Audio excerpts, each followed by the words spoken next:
What's going on, guys? It is DigiwatchTCG coming to you with another deck profile. Now today I'm very excited to show you my BT8 Imperialdramon deck list.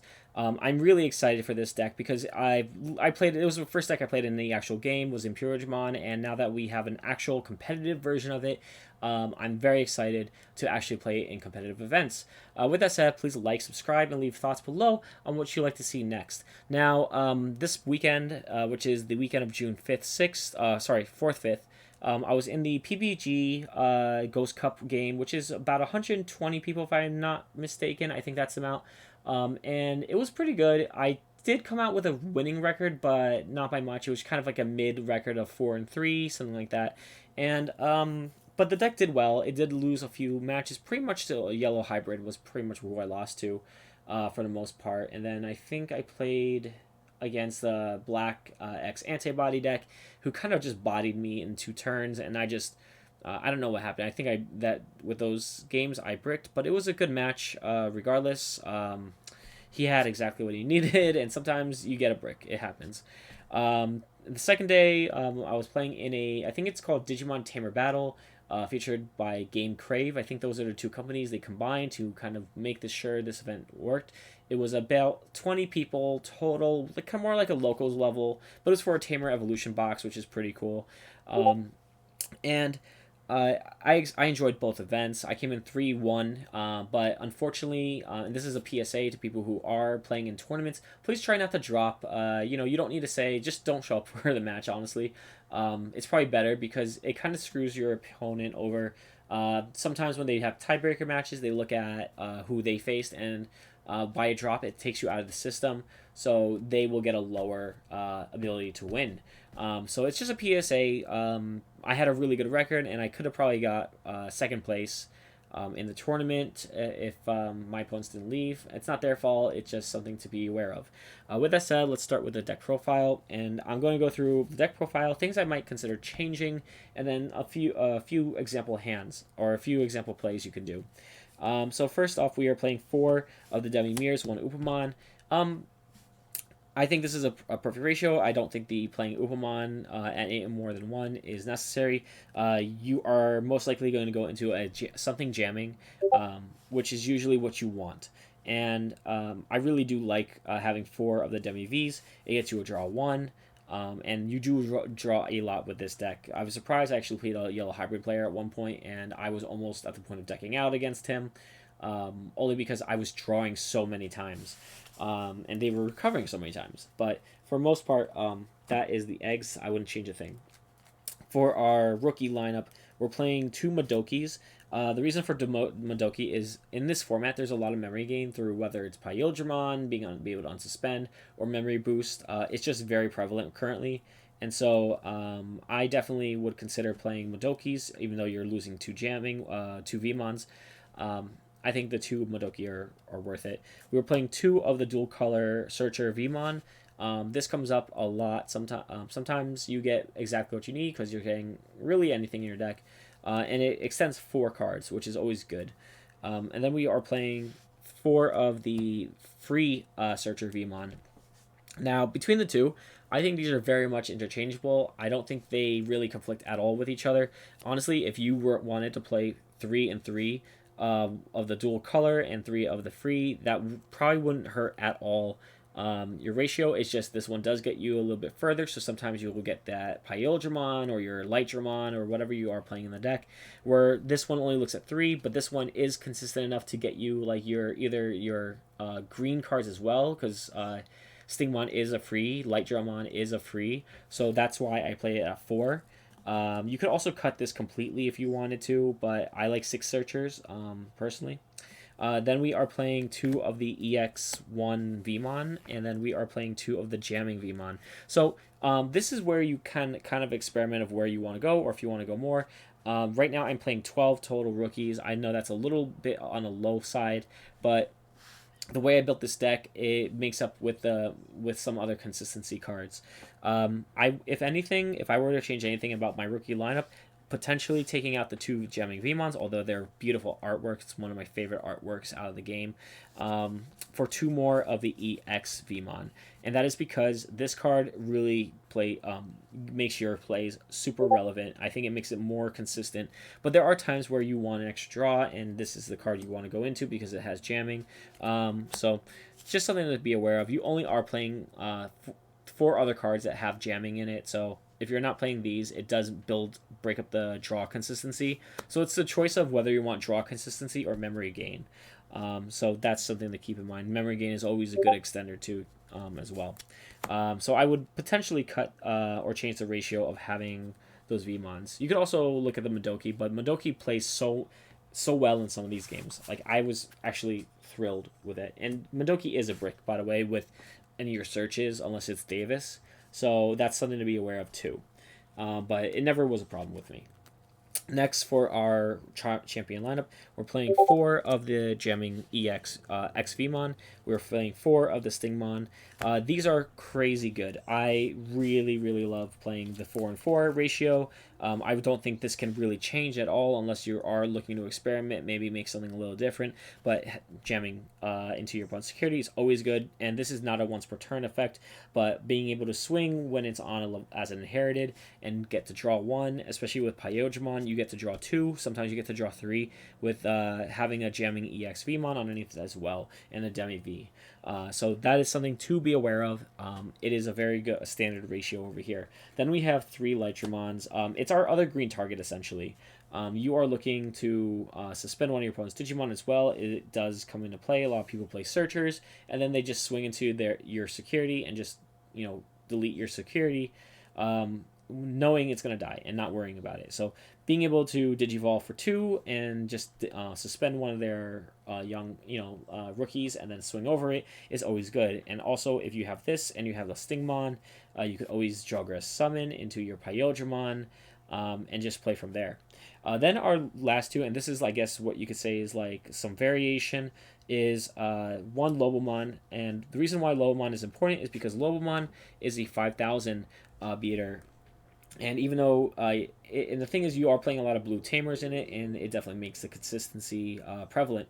But the thing is that when you're playing a lot of these matches right now, like if you're playing Armor Rush, you're playing Mirror Match, or even like sometimes a Mastamon deck or something like that, they're playing a lot of 5,000 DPs, and Lobomon is 5,000. Kumamon is 4,000. So sometimes it's good to strip, but the 5,000 does come in play. And also, it is a blue level 4, so it allows you to Digivolve onto any of your rookies. Lastly, we are playing 1 Magnamon. So the Magnamon here is, I have it for a few different reasons. Number 1, yellow is very big right now. With this, you gain, it has like so many uses. I just love having this in the deck, really. Number 1, it gains 2,000 DP for every armor in your trash. So late game, if you have a few Lightramon in your trash, then it goes up a few thousand DP to protect itself and anything underneath it. So if they try to not Wyverns, but DP reduce it, yes, this will be armor purged, but also the card underneath it, which would probably be a Vmon, will gain whatever this had at the time. And if they are not able to DP reduce it all the way down, then at the end of turn, all the stats return to normal. Also, it's a blocker, so a 7,000 blocker, which is relevant against the hybrid Jet Sylphies, which are 7,000 as well. And then also it's a yellow, so using it with Chimeramon gives it the 4th color. So there are multiple reasons to play at least 1 copy of the Magnamon. Also, it's blue, so that is a very good point. Now, you could make an argument for Lightramon because then you have another green, but again, you're doing so much searching that most likely that's not ever going to be a problem. So that is our champion lineup over here.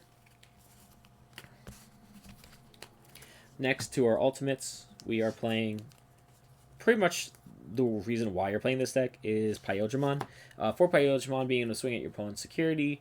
Also, you can potentially have jamming because of XVmon or gain some Stingmon, but basically, you swing at your opponent and then you unsuspend, and you could bounce a card with 6,000 DP or less to the bottom of your opponent's deck. And when you're facing Mastamon, that's actually really relevant because a lot of their 5s have 6,000 DP, which you can body. So very, very powerful with that. Then we have our one Dino Beamon. This comes up sometimes. It's probably the one of the ones I would maybe cut, but having a 1,000 additional boost is very, very powerful. As just an inherit, being able to suspend one of your opponent's Digimon and they can't unsuspend for the next turn is also very prevalent. Allows you to kind of stall kind of one turn to the next turn into your bigger guys. And then one Chimeramon, because Chimeramon is Chimeramon. And number one, your reason why you have a Magnamon is you can stick it under here. It gets an additional DP boost because usually it's green, blue, and white and yellow. And so it's 4,000 to all your opponent's security. Digimon, and that stays till the end of the next turn, which sometimes is relevant because if they forget or they attack into your security, it's going to be less likely they're going to be able to survive. It kills off rookies and champions essentially as well, so it is very powerful. So that is my 5 lineup. My 6, I wouldn't change anything by the way with this either. My 6 lineup and 7 lineup is both is 2 of the dragon mode, 2 of the fighter mode, and 1 paladin mode. These ones absolutely, I think 2 and 2 at the very least is what you have to play. I could see reasons for why you want to play more, but for me, for this build, I've never had a problem getting my cards in time. Just what you have to do for search, and you kind of stall your opponent in a sense, like you just kind of keep bouncing their stuff or doing whatever you need to until you draw into one of your cards here. The paladin mode. This would be the first card absolutely I would cut, but it does have a lot of uses, and it came into clutch against the PPG Ghost Cup. I did play this against 2 opponents, actually played it out on 2 opponents, and number one, I did play the full cost in both reasons, but 16,000 DP is very powerful. I think in one of my hybrid, I faced yellow hybrid, and I just raised up I just went up to my ultimate. I went to like a Imperialdramon or something in raising, and then I went Digivolve for hidden potential into my level 6, was able to get rid of some of their stuff, and then went to my level 7, and they couldn't get rid of it. They actually, because Wyvern's Breath only works till 15,000, and this is set 16. It also hurts them if they swing into it and it's in security, and it kills basically anything. Goromon, the X antibody deck would probably be the only thing it does like hurt a little bit because they can get rid of a lot of your board just by attacking. But if you are able to go into your level 4 or level 6 and then go into your level 7, it strips everything away, and they have to basically start from scratch, and they can't get rid of this because it's just very powerful. And so that's a really good card, but I could totally see why you want to change it for other things. Like for example, I was thinking maybe another hybrid would be good, or maybe going into another level 5, or even like an extra Hammer Spark or whatnot, or another rookie potentially. But right now it worked out. I didn't come in top tier on it, but I think this would be the first card I definitely change. Then for our Tamer lineup, we are playing 2 Davis Ken, 2 Davis, and 1 Mimi. So this is a little different. I definitely would consider going back and forth between the Mimi, but you honestly, it really does. This I feel like doesn't really necessarily matter in terms of if you were to change this out for a Davis or a Davis Ken. It really doesn't matter. The point I play for is it's in a sense a win more card, because most of the time this is your memory setter if you draw it, and these are kind of your searchers if you draw it, and sometimes you don't necessarily need to continue the searching with Davis because you have all your pieces, but sometimes if they don't kill like a Pyodramon or a Dragon Mode or something very, very big, you can use Mimi to just kind of get an extra draw or being able to promote. You could also swing into their security, make sure nothing's going to get deleted by some of their effects. And then if you just need one more card for game, you just tap Mimi, bring out the Vmon or whatever you have in there, and swing for game. But again, it's one of the cards I'm considering changing, maybe even for Davis or Davis Ken. Absolutely not for anything else, but it does play its role. It's just sometimes it's like a more win more. So in a sense, the win more cards are the cards that you kind of want to consider changing out for other cards.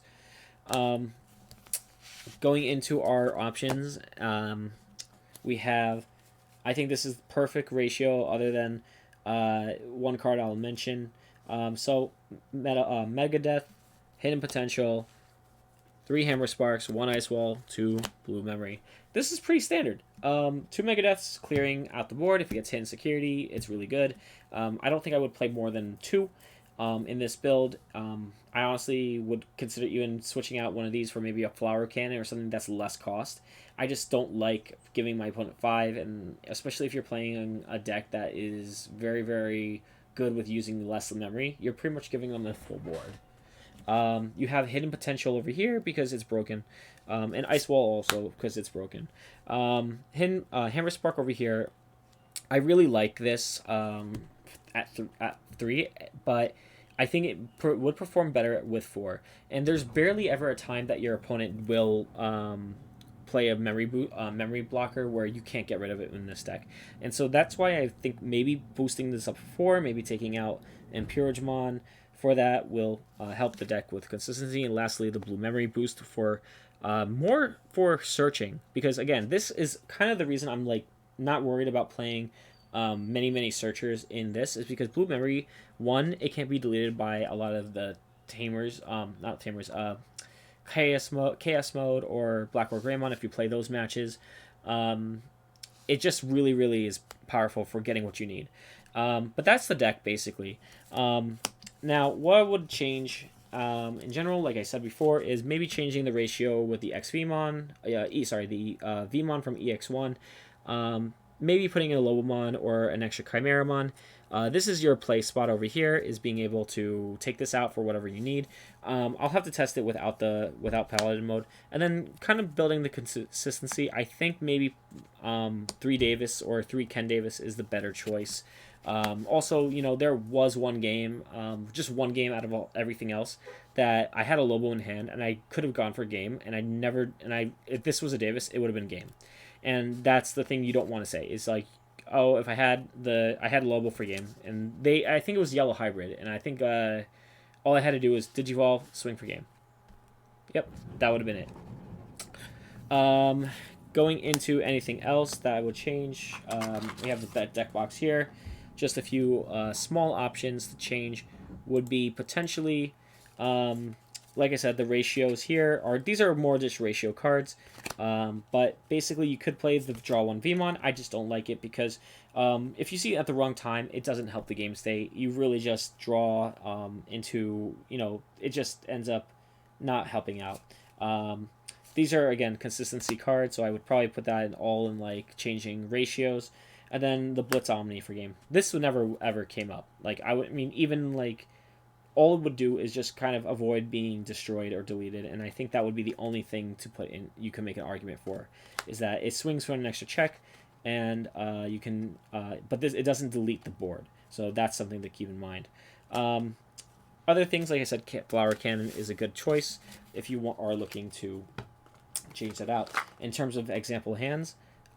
Basically what you want to do is you want to have an EX Vmon in raising over here with usually a Demi Vmon underneath it. Really in between doesn't really matter all the time, except the EX Vmon is the only other card that will really help you in the long term. Then you would promote it. Essentially, if you have 3 memory, that is good. And again, you have blue memory boost, you have a Hammer Spark, you have Tamers to help you get there. You hard play the Stingmon, you DNA, having the Demi V, and I know I am missing cards in the stack, but usually that would be like this stack over here into your Imperialdramon, and then you swing twice. Well, actually, sorry, you would swing first with the EX Vmon, then you would swing twice with the Imperialdramon, being able to draw multiple cards, because Demi V does reset when you make a new Digimon out of this. And then you can end turn with going into Dragon mode. I will say this, just be careful with certain decks. I personally like to swing once only with the Imperialdramon, and not have this suspended, because there are ways that your opponent can easily get to what they need, and just be able to Imperialdramon, Dragon mode, or even like just play some other cards, kind of go a little bit wider, because right now a lot of the meta is looking to destroy one big stack. And if you are able to spread out by maybe letting them get rid of the Pyodramon, but having other bodies on board, um, maybe playing searchers or stuff that like kind of can say like, okay, I do have a big body here. It's a little worrying, but I can also go in my XVmon on this one, Digivolve, or you can hit into a memory boost, or I can have enough memory to just Digivolve for 2 with a Stingmon and an EX and go into my second Pyodramon. So that's kind of how I think about the deck. But I definitely would like to hear what your thoughts are on the deck. Do you play? Are you excited about playing this deck? Are you looking to basically win more with Pyodramon or Paladin? Sorry, Paladin mode. But feel free to leave a like. Let me know what your thoughts are. Thank you again for watching. Take care. Have a great day.